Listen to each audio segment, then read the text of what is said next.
Immanuel. Bukan nama sebenar, tapi ada nama IC. So malam tu, Ya, tengah malam tu yo, Bi. malam tu Orang akan bola konten membaca cerita kisah-kisah kisah seram. seram. Tapi episod kita pada malam tu tentang hospital. Mungkin kita orang ada pengalaman di hospital, pengalaman seram. Ya. Kita orang boleh tulis di ruangan komen lah. Masuk lift pandai tekan tingkat 2 pandai naik tingkat 7 ke ni tahu nak. Kadang-kadang keluar di rumah diimpun ke. Oke, kita akan mulakan kisah seram kita pada malam ini. Jadi kita akan memulakan. Siapakah yang membuat cerita ini? So dari Fiction Sasha Mas 15 2021 by Editorial Department. Ayat Kisah Wat. Ayat kursi. Tidak. So daripada Fiction Sasha, saya cerita Kisah Wat. Terima kasih admin kerana menyiarkan ceritaku. Nama aku Tasha, berusia 28 tahun. Hari ini aku nak share beberapa cerita seram aku sewaktu di kuarantin kerana positif COVID-19. Oh, baru. Baru-baru. Di salah sebuah hospital di utara tanah air. Aku disahkan positif COVID-19 selepas disaring ketika menjadi salah seorang close contact kepada housematku. Long story short, aku telah dibawa ke ward COVID sehari selepas disahkan positif. Secara kebetulan, aku ditempatkan di ward yang sama housemate aku, Nana, ditempatkan. Aku tiba di ward lebih kurang pukul 7 malam. Urusan pendaftaran mengambil masa lebih kurang sejam termasuk briefing dan sebagainya. Setelah semuanya selesai, aku ke katil untuk berehat pada malam itu. Aku tidak perlu mandi kerana sebelum ambulans datang mengambilku, aku telah selesai semuanya di rumah. Selepas itu, aku tidur sehinggalah jam 11 malam. 11 malam. Pada ketika itu, barulah aku teringat yang aku belum menunaikan solat maghrib dan isyak. Tetapi kerana terlampau terlalat, aku decide untuk teruskan berehat. Berdostanya rasa, #kerungan. Keesokan harinya, aku tersedar dalam pukul 5.30 pagi. Aku lihat keadaan ward masih lagi gelap sambil aku bermain handphone. Notification menandakan waktu subuh dah masuk. Keadaan masih lagi sunyi. Jam hampir menunjukkan pukul 7 pagi dan masih ramai yang sedang lena di ulit mimpi. Aku bangun untuk menunaikan solat subuh dan menggantikan solat maghrib dan isyak yang aku tinggalkan semalam. Aku gagahkan diri untuk ke toilet walaupun takut kerana keadaan masih lagi sunyi. Ketibanya aku di toilet, aku lihat kawanku Nana baru keluar dari bilik shower. Aku menegurnya, "Abolnya akan mandi." Dia cakap, ada masak ke?" Tak. Aku bukan mandi tapi buang air kecil saja. Aku yakin dia takut untuk ke toilet yang agak ke belakang dan decide untuk kencing di bahagian shower saja. Aku pun terus mengambil wuduk dan kembali ke katilku untuk menunaikan solat. Aku tidak mengajak Nana sebab sepanjang aku berkawan dengannya, aku tahu dia seorang yang tidak menunaikan solat. Selepas selesai, aku baring dan wasip Nana untuk ajak berborak, tetapi tidak di-reply dalam pukul 9 pagi. Barulah Nana reply dan minta maaf sebab lambat reply kerana baru bangun tidur. Aku terkejut. Aku bertanya, "Bukankah engkau yang bangun pagi tadi kencing?" Dia menjawab, "Mana ada?" Aku hanya berdiam diri saja. Kalau bukan Nana, dan siapa yang tegur aku pagi tadi? Kejadian seram kedua berlaku beberapa hari sebelum aku discharge. Lebih kurang pukul 2 pagi aku terjaga kerana terasa ingin membuang air kecil. Saya kencing je kau ni. Keadaan sangat sunyi dan gelap kerana bimbang akan terkencing dekat katil. Aku ke meja nurse untuk mengajak salah seorang daripada nurse untuk menemani aku. Terdapat beberapa nurse di situ dan aku menyuarakan hasrat aku. Salah seorang nurse bersetuju untuk menemani aku sebagaimana yang aku diberitahu di atas tadi. Toilet ward ini bila kita masuk, kita akan jumpa shower room dulu. Belakang sikit barulah toilet. Jauh. Ketibanya aku di toilet, aku terpaksa menebalkan muka dan memberitahu nurse untuk aku kencing saja di shower room. Tak akan memahami ketakutan aku, nurse tersebut memberitahu kalau takut kencing saja di kawasan paip air bersebelahan singgi. Kawasan itu agak terbuka. Bukan, kawasan paip. Kawasan hadapan paip. Singgi apa? Tetapi nurse tersebut membelakangkan dirinya untuk supaya tidak nampak aku kencing. Okey, sopan nurse tu. Aku pun mencangkung di kawasan paip itu lalu melepaskan kencingku.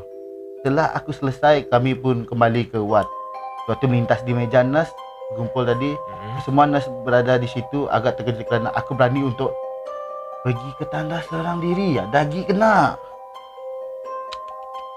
Makin menjadi Tapi aku memberitahu ada seorang nurse menemani aku. Berkerut muka mereka. Tua. Bukan, berkerut. Okay. Bingung, itok.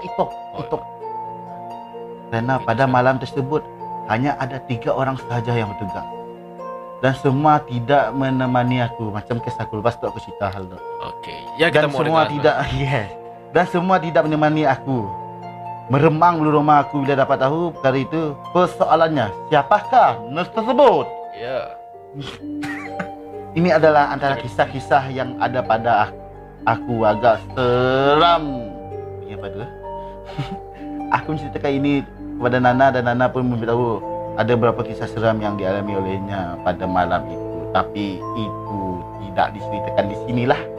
So, takat tu aja kisah buat daripada editorial department. Hospital ni. Tidak diberitahu yang ada bahagian utara awak do Kedah, mungkin Kedah Pelih utara ya. Sebabnya ada situ utara, area utara, Pelih.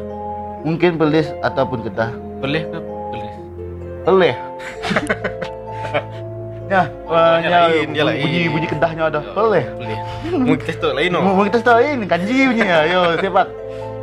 So, contoh aja lah kisah buat daripada fiction sastra. So, seram gila lah. Jadi pernah sih mengalami kejadian macam ni di hospital. Nah, Sebelum tu. dulu masa bapakku yang patah kaki, so malam ya, siang mak aku jaga, malam aku jaga. Yang macam ni lah. Sebab malam adikku di rumah. So malam ya, macam misalnya kita laki, aku merokok, aku seorang yang merokok. Aku merokok. So pagi malam ya, turun macam sana macam seda benda di kacau, sebab macam orang madah. Dah biasa, tapi nang mula-mula memang takut lah. So harusnya jadi mau pergi merokok. So malam pertama ya agak takut lah sebab Masanya di sini di rumah ke ataupun di hospital? Ya, hospital umum kita tu, Okey. hospital Sarawak kita hospital besar. So masa saya ward patah kaki, ward ortopedik tingkat 6 je lah. So dia jadikan cerita mula-mula ya. Nang agak takut mau merokok. Merokok dengan cuma dah pasal 2-3 hari dah ada geng, so si takut sikit lah. So dijadikan cerita pada hari keempat je lah, keempat kelima. Sebab bapak aku lama di hospital misalnya mau pasang besi bulat ke kaki ya. So dijadikan cerita masa ya lift rosak. Pukul 2 pagi, lift rosak. So aku turun ke tangga, sebab dah berani bah. Turun Si masa pukul 2 ya. 2 pagi. Baru masuk hospital ke ataupun Dah 5 hari, 6 dah hari 5. cuma 4 hari cuma lah. Dah lama lah. Kena masa pukul 2. Ada pola apa? Mau merokok. Oh, merokok. Macam Saya belum tidur lah, belum tidur saya. merokok. So turun pukul 2 pagi. Ke tangga. Nang saya dah apa berlaku apa semua. Macam biasa. Macam biasa, sebab dah berani apa semua. Si fikir apa-apa yang menyeramkan lah first ya. Tadi pergi tempat merokok apa semua. Sebab kita merokok dekat depan Taman bagian menunggu ya, bagian menunggu passenger ya. Jadi taman ya bukan? Bukan area depan lah. Ambulans selalu drop. Oh, Saya kan ada tempat duduk. So merokok sia sebab ada security semua merokok je. Dan semua orang yang penjaga lah merokok sia. Sebabnya ada smoking zone duduk. Ada tong sampah untuk merokok lah di sia. So merokok sia ambil-ambil je biasa. So malamnya pertemuan yang singkat aku dengan bro-bro berkenalan nak tidak jaga di sia. Okey. Malam ya aku fikir bro ya ada dengan aku. Bro yang selalu merokok dengan aku. So aku nangganya malam ya. Sama ward ke sih? Nya memang sama ward tingkat 6 sama juga. ward. Nya jaga jauh siapa bala jaga apa. Okey. So rasa dengan pok ya tadi. Walaupun cerita nama biasalah kita kenalan je aja cerita nama. Mesti Pok John. Si Johnyo. Kakaknya seperti biasa pinjam lighter apa semua. Kakak ya. Tadi jam madan. Okey Pok, ciao lo aku mau balik madan. Aku tanya siapa lah jaga kakak. Kakaknya apa buat kau bala kau ya siapa lah jaganya. Oh, dah mak aku jaga jam madan. Okey, banyak. So dekatnya balik dia sebab masa merokok dekat tempat zon merokok ya. Seperti biasa nang rami orang ada. Kita Kan security macam ada taxi driver lah. Aku dah lupa juga sebab dah lama. Tahun tu kes tu 2013 tu. saya belum ada Grab pas semua. Belum ada Grab. WhatsApp pun saya dah. Nang FB balak Nokia aja. Kayak kloni. Lepas dia dijadikan cita. Ha. Pok dah balik memang pada ngai pok balik. Nang start dengan motosikal dah. Balik. Kayak aku mau balik naik tuat. Masih mau motor.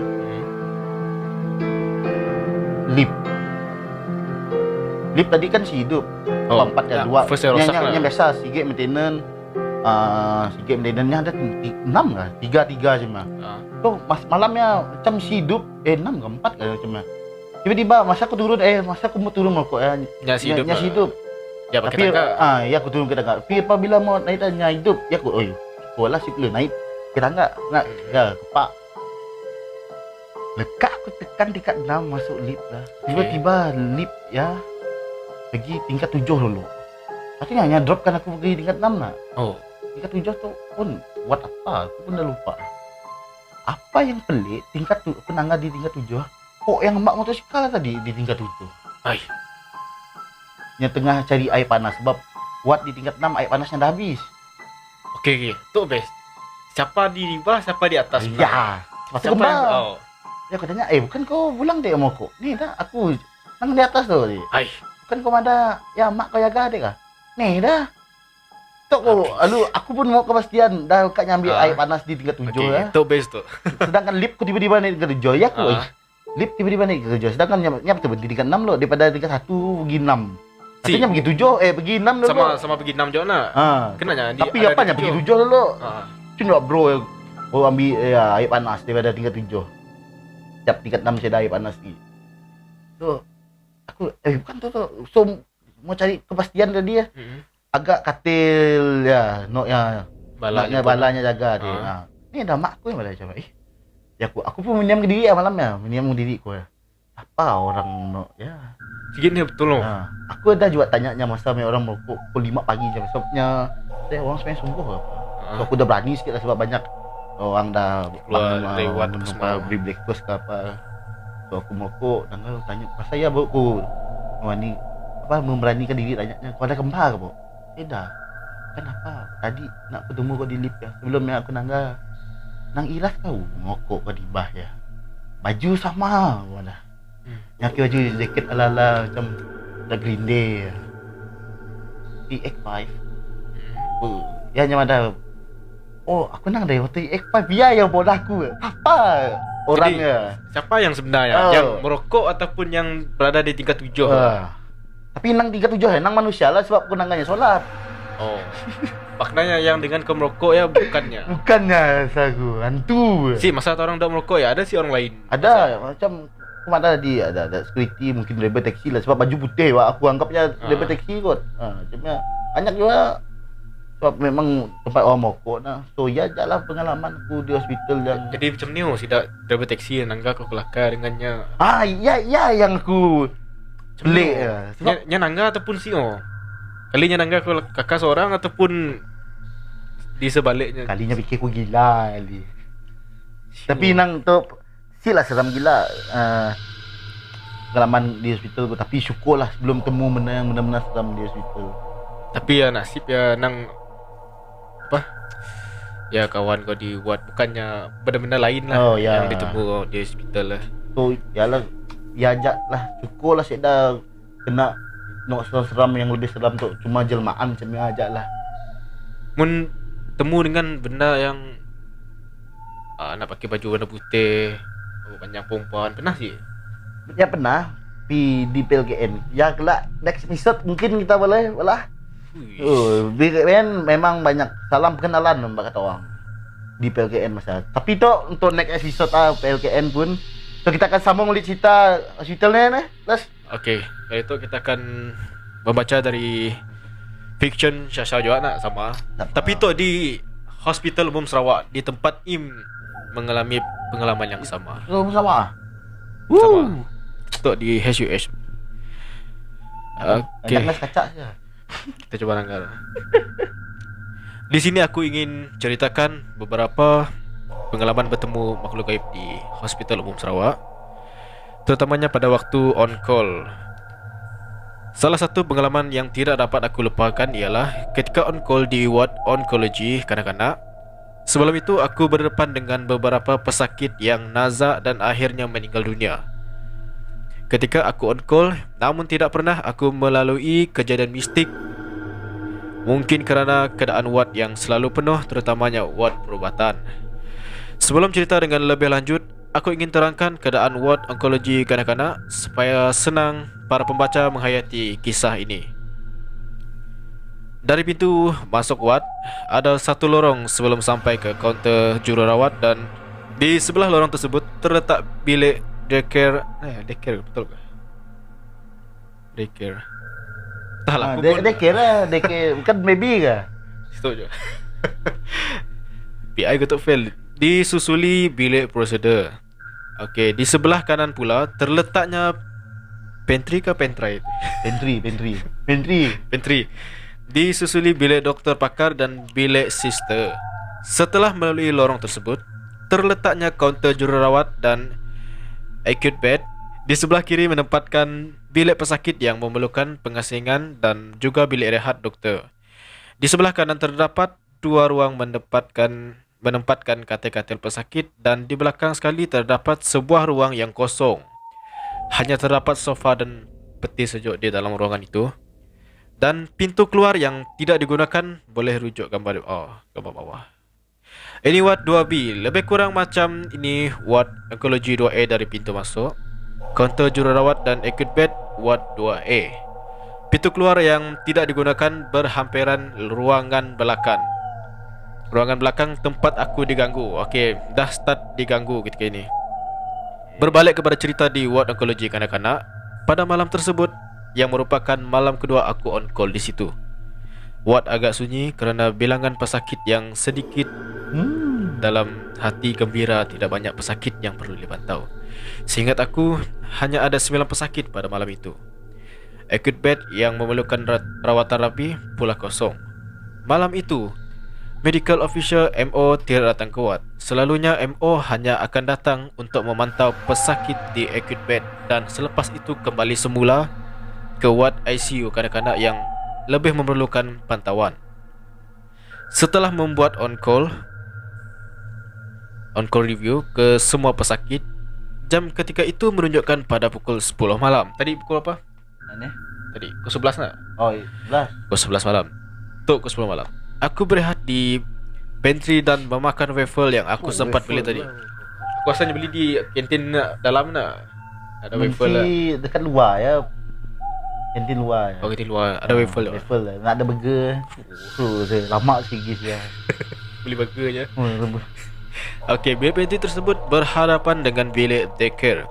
Daycare hanya dibuka pada waktu office hours seperti klinik untuk follow up pesakit-pesakit yang tidak memerlukan admission. Bilik tersebut tidak berpintu. Keadaan di dalam bilik gelap, cuma ternampak pucuk meja yang disuluhi cahaya lampu dari luar. Kenapa dibuka lampu? Tak, saya kisah seram pucuk meja. Oh. Sedangkan aku melalui bilik tersebut untuk ke pantry, aku ternampak sepasang mata merah. Kali kucing kau bukan? Mana betul ni? Tak ada. Apa aku ramah. Aku ternampak sepasang mata merah sedang memerhati di dalam bilik gelap. Bulu romaku terus meremang dan aku dapat rasakan jantungku berdegup dan kencang. Ada lagu? Bukan lagu Madani. Bukan. Okey, teruskan. Aku bingkas masuk ke pantry. Setelah bertenang, aku berfikir mungkin itu imajinasi aku kerana aku belum makan dari tadi. Namun, aku tetap mematikan pintu pantry yang takut-takut tetamu yang tidak diundang mengetuk pintu dan masuk ke bilik pantry. Setelah makan, aku keluar dari pantry dan membuka switch lampu daycare kerana masih rasa tidak sedap hati. Okey, selalunya aku cuma berehat di kaunter berhadapan dengan acute bed.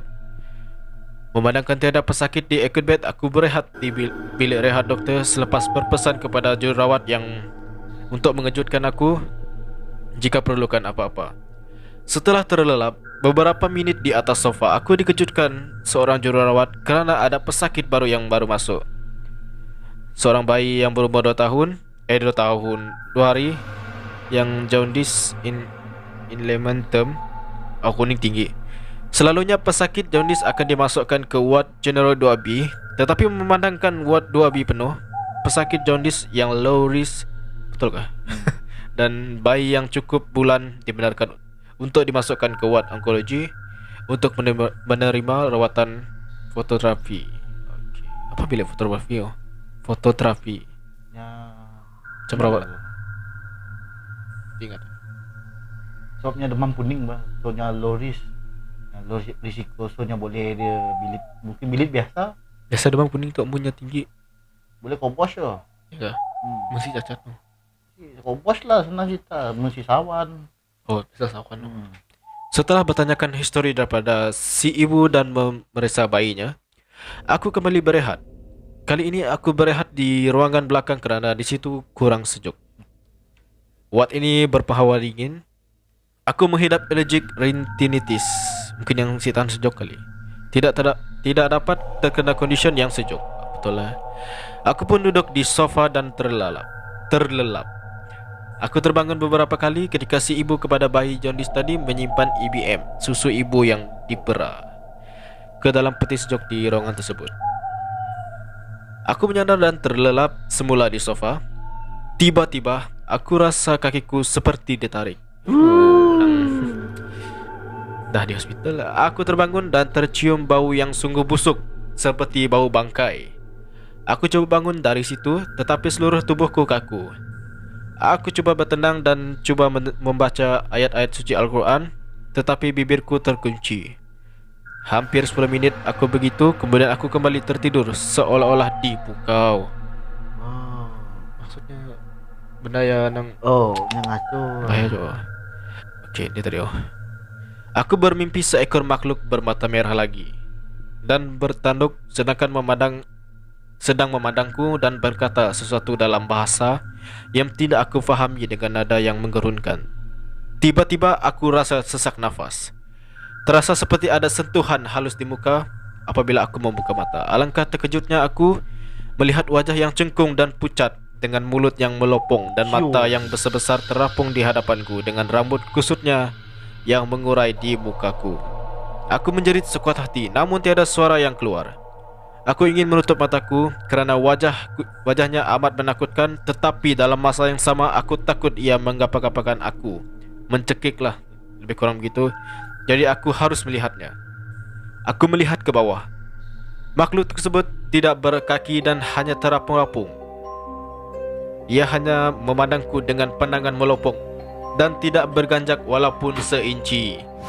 Teruk olah speaker tu. Aduh. Aku tidak pasti berapa lama keadaanku kaku begitu dengan makhluk tersebut. Dengan tidak semena-mena, makhluk tersebut gaib apabila telefon bimbitku berbunyi azan. Nasi.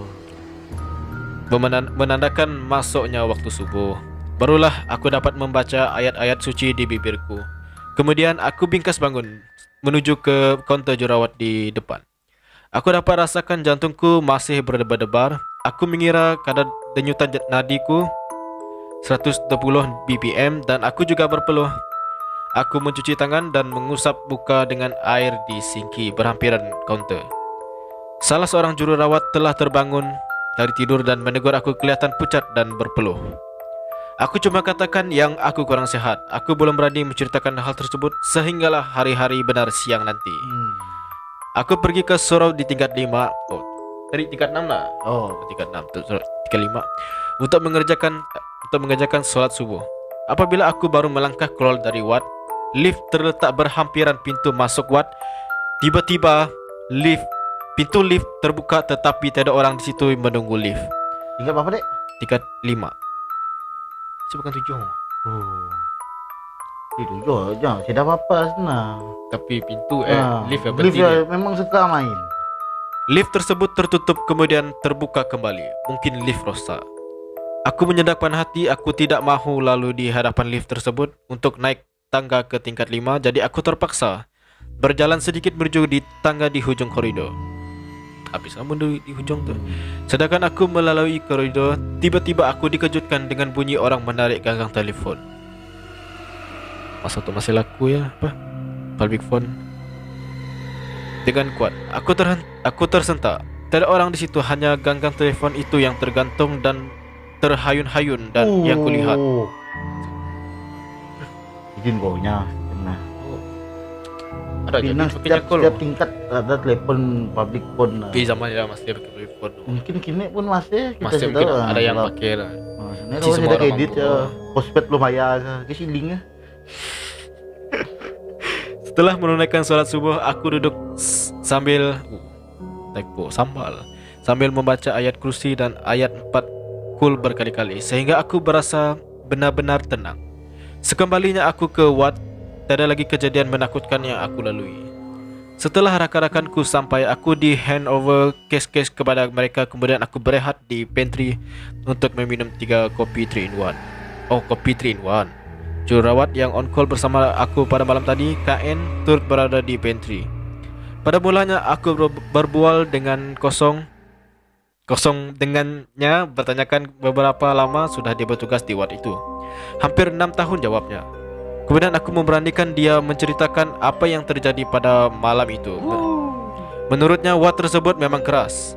Rupa-rupanya rakan setugasku turut terkena gangguan ketika on call beberapa hari yang lepas. Sama kena lah. Sejak hari itu dia hanya tidur di kaunter sahaja ketika on call.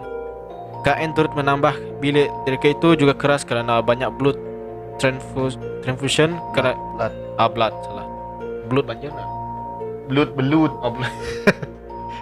Okey. Kepada pesakit thalassemia dilakukan di situ. Ada seorang pesakit budak perempuan berumur lingkungan 7 tahun menangis hanya menekuk mukanya ketika berada di bilik rawatan daycare. Apabila ditanya, dia hanya mendiamkan diri. Ibunya heran. Tidak mungkin anaknya takut jarum kerana sudah terbiasa dicucuk jarum. Seorang jururawat membawanya ke bilik prosedur untuk mengambil sampel darah. Di dalam bilik prosedur, kanak-kanak itu tidak lagi menangis dan akhirnya memberi kerjasama untuk diambil sampel darah. Apabila ditanya, rupa-rupanya dia menangis di bilik daycare kerana makhluk yang lidahnya terjelir panjang sedang duduk bertenggek dan memandang di sudut tersebut. Seekor lagi makhluk yang sama sedang menjilat-jilat beg yang berisi darah pada seorang pesakit yang sedang dimasukkan darah. Ya coba yang makan darah je. Kita sih nampak. Tapi miak kecil nampakmu. Ada Benda yang spesial ataupun semua miak kecil dapat nangkap benda. Semua salah aku, semua miak kecil di bawah 5 tahun. Kemudian nangkap. Ini salah aku lah. Aku pun dah lama kaji bidang bomoh dulu. Sampai ni dulu aku jadi saintis. Siapa? Kalamansi. Mantul satu. Setelah mengikuti morning round bersama doktor pakar, aku ternampak si ibu kepada bayi jaundice semalam membuang tuala wanita yang berisi loja. Yalah, faham lah. Di dalam tong sampah yang terletak di koridor belakang tempat aku diganggu makhluk gaib semalam. Rupa-rupanya semalam dia turut membuang tuala wanitanya yang berisi darah di dalam tong sampah tersebut. Jadi benda tu sangat sensitif lah, jangan dibuang sekali. Aku ada cerita pasal tuala ya. Okey, lepas tu Lepas kau habis cerita. Okey. Sekian saja pengalamanku pada kali ini. Jika ada masa berpeluang, aku akan kongsikan pengalaman mistikku yang lain. Okey. Boleh tahan juga cerita tu. Cerita tu aku pernah dengar si Danes ada pernah cerita dulu lah.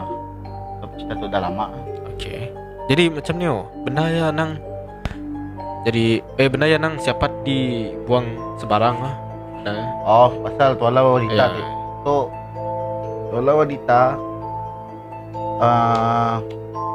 cerita yang pernah orang cerita dengan aku lah, pengalaman yang benar-benar berlaku kawasan yang berdekatan masa ya PLKN. Ya kau dah PLKN aku banyak cerita, tapi aku bocor bab tuala wanita tu je lah. Okey. Di PLKN kita di next episode lah. Tapi aku fokus pasal tuala wanita tu. Ibu buang sembarang lah. Sebab pasal ya kawanku tu miak Sabah nyawa dom perempuan lah. Namanya Dorin miak Sabah. Mungkin ada yang kenal. Dorin. Mungkin aku dah lupa dah muka Dorin je ni. So